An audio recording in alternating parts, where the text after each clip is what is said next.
growing up neurodivergent in neurotypical societies where ableism is the norm, we come to focus on what's apparently wrong with us rather than what's strong with us.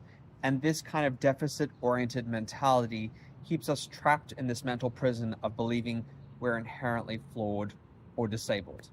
And granted, being neurodivergent comes with some challenges. Our neurotype often leads us to think, communicate, behave in ways that neurotypicals don't deem acceptable.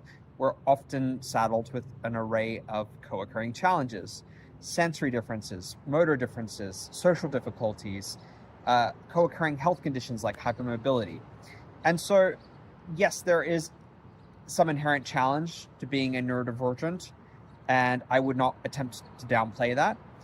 But I think when we're already struggling with all of these challenges, the last thing we need to do is focus on what is apparently our array of problems, because you can't build from that. If all you are is a summation of your problems, then who are you really? Like, it's very confining to look at yourself in that way.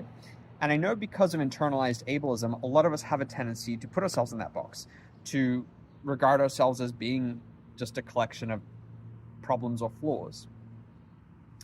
And I don't want to be kind of Pollyannish and say that they don't exist and that we should just ignore them and pretend that they're not there, because that's not a very reality-oriented approach, right?